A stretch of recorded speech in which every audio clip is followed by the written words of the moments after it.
সম্মানিত মুহতারাম মুআজ্জাজ নামাজি মুসল্লিয়ান ইকরাম, আমি আজকে আপনাদের সম্মুখে কোরআনে কারীমের অত্যন্ত ছোট্ট একটি সূরা তেলাওয়াত করেছি। যেই ছোট্ট সূরাটি আমার মনে হয় না পৃথিবীর মধ্যে এমন কোনো মুমিন মুসলমান নাই যার এই সূরাটি মুখস্থ নাই। কথা বলেন ঠিক কিনা? মুহতারাম হাজিরিন, শুধুমাত্র কেবলমাত্র মুমিন মুসলমান না, অনেক অমুসলিমদেরও কোরআনের কিছু কিছু সূরা তাদের মুখস্থ থাকে।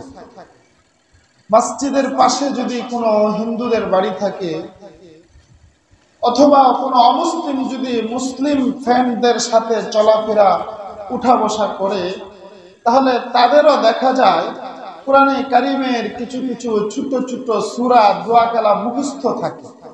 যেমন সূরা ফাতিহা, এটা আমি দেখেছি অনেক হিন্দুরা পারে। ঠিক তেমনি ভাবে এই ছোট্ট সূরাটি আমাদের সকলেরই মুখস্থ আছে। সূরাটি যদিও ছোট্ট, কিন্তু এই সূরাটির ফজিলত মর্তবা বিরল, অনেক বেশি। মুহতারাম হাজিরিন, কেমন বেশি? নবীজি সাল্লাল্লাহু আলাইহি ওয়াসাল্লাম বলেন, পৃথিবীর আমার কোন উম্মত যদি এই ছোট্ট সূরাটি, 2 লাইনের সূরাটি সূরাতুল ইখলাস একবার তেলাওয়াত করে, আল্লাহ রাব্বুল আলামিন তাকে সঙ্গে সঙ্গে 10 পারা কোরআনে কারীম তেলাওয়াত করার সওয়াব দান করে দেয়। নবীজি বলেন, আমার কোন উম্মত যদি, আল্লাহর কোন বান্দা যদি এই ছোট্ট সূরাটি 2 বার তেলাওয়াত করে, আল্লাহ রাব্বুল আলামিন তাকে সঙ্গে সঙ্গে 20 পারা কোরআনে কারীম তেলাওয়াত করার সওয়াব দান করে দেয়।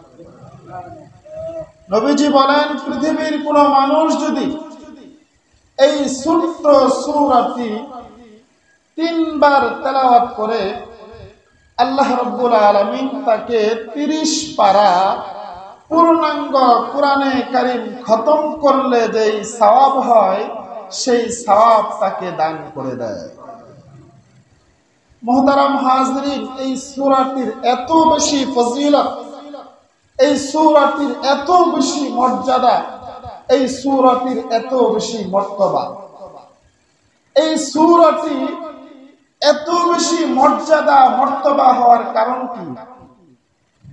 কারণ হলো আল্লাহ রাব্বুল আলামিন এই ছোট্ট সূরার মধ্যে তিনি তার পরিচয় তুলে ধরেছেন।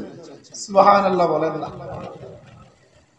মুহতারাম হাজিরিন, নবীজি সাল্লাল্লাহু আলাইহি ওয়াসাল্লাম তো তার দৈনন্দিন জীবনের অভ্যস্ত করে নিয়েছিলেন ফজরের 2 রাকাত সুন্নাত নামাজে তিনি দ্বিতীয় রাকাতে প্রতিনিয়ত এই সূরাটি তেলাওয়াত করতেন।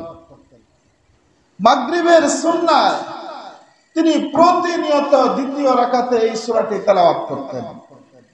বিতিরের নামাজে তৃতীয় রাকাতে নবীজি সাল্লাল্লাহু আলাইহি ওয়াসাল্লাম এই ছোট্ট সূরাটি তেলাওয়াত করতেন। কেন করতেন? কারণ এই সূরাটির ফজিলত অত্যন্ত বেশি, এই সূরাটির মর্যাদা মর্তবা অত্যন্ত বেশি। এই জন্য তিনি তাকে অভ্যস্ত, তিনি তার জীবনে এটা অভ্যাসে পরিণত করে নিয়েছিলেন। নবীজি সাল্লাল্লাহু আলাইহি ওয়াসাল্লাম তার এক সাহাবীকে, একটি মসজিদ আছে মসজিদে কুবা, সেখানে ইমাম নিয়োজিত করে ইমামের দায়িত্ব দিয়া তাকে পাঠালেন। যাকে ইমামের দায়িত্ব দিয়া পাঠালেন, তিনি প্রতিনিয়ত নামাজের মধ্যে এই সূরাটি পড়েন। সূরা ফাতিহা পড়েন, এরপর এই ছোট্ট সূরা সূরাতুল ইখলাসটি তেলাওয়াত করেন, এরপর অন্য কোন সূরা পড়েন। তো মুসল্লি যারা ছিল সেখানে, তারা নবীজির কাছে আইসা বিচার দিলেন, ইয়া রাসূলুল্লাহ, ইয়া হাবিবাল্লাহ, আপনি আপনার যে সাহাবীকে আমাদের মসজিদে ইমামের দায়িত্ব দিয়া পাঠালেন, তিনি তো দেখি প্রতিনিয়ত একটি সূরাই তেলাওয়াত করে, শুধু একটি সূরা সে পড়তে থাকে। নবীজি তাকে ডাকলেন, ডাক দিয়া জিজ্ঞাসা করলেন, ও আমার সাহাবী, কি ব্যাপার, তুমি নাকি প্রতিনিয়ত নামাজে একটি সূরাই পড়ো, একটি সূরাই তেলাওয়াত করো, ব্যাপার কি? নবীজির সেই সাহাবী উত্তর করলেন, ইয়া রাসূলুল্লাহ, ইয়া হাবিবাল্লাহ, এই সূরাটি আমার কাছে অত্যন্ত ভালো লাগে, অত্যন্ত প্রিয় মনে হয়, অত্যন্ত মহব্বত লাগে, কারণ এই সূরার মধ্যে আমার রব তার পরিচয় তুলে ধরেছেন।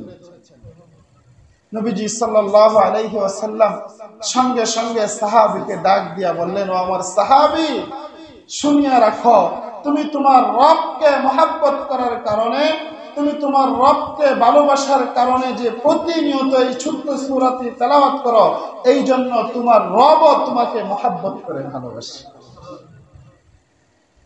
এবার বুঝেন, এই সূরাটি অত্যন্ত দামি না ভাই? অত্যন্ত গুরুত্বপূর্ণ না?